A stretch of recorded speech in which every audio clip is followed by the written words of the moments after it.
This was an unprecedented scorching summer. At first, people were just excitedly watching eggs fry on the road in short videos. In less than 5 minutes, the eggs were thoroughly cooked.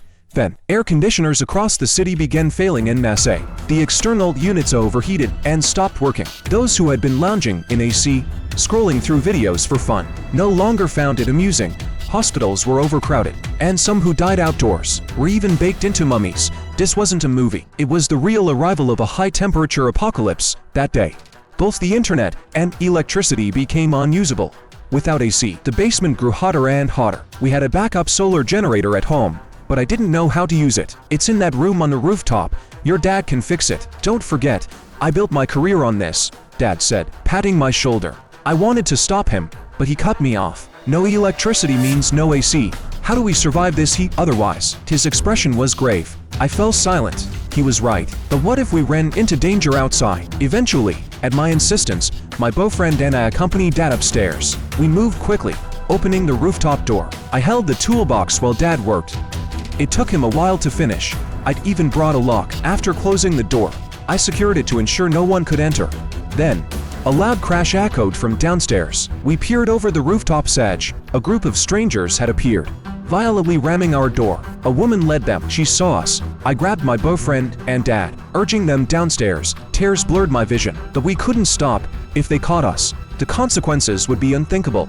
We made it safely to the basement's 3rd level. Stepping inside, the cool air was a relief. The power was back, but so were the intruders. Though the internet was down, the surveillance cameras still transmitted footage via Bluetooth. Before, I'd watched the muscular man.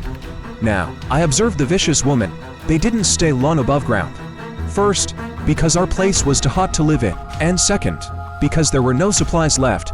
I'd lost count of how many times the woman had berated her men for being useless. A week later, they left, likely realizing they couldn't break into the basement. Before going, they even locked our basement door. Is his IQ inversely proportional to his weight? I was speechless. With so much food stored, why would we leave? Survival wasn't the issue, but staying underground for so long took a mental toll. After witnessing so much human cruelty, I began suffering from insomnia. But I came to understand many things. Indifference. So what? As long as I lived earnestly, held hope for the world, and never gave up on myself, no one could abandon me. Another half-year passed. The temperature stopped rising. One day, I gasped in shock. The AC upstairs was running again. Everyone noticed the humming unit. Then, the lights in the living room flickered on. Power had returned. I rushed to charge my phone, then turned it on. To my surprise, there was signal, not 5G, but 4G. The internet was back.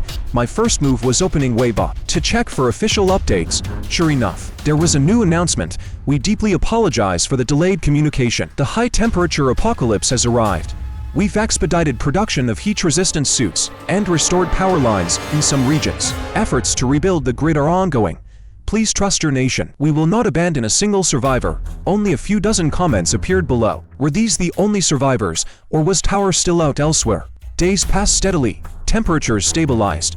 Life gradually returned to normal. The apocalyptic crisis was finally over. We still couldn't leave underground living behind, but everything was improving.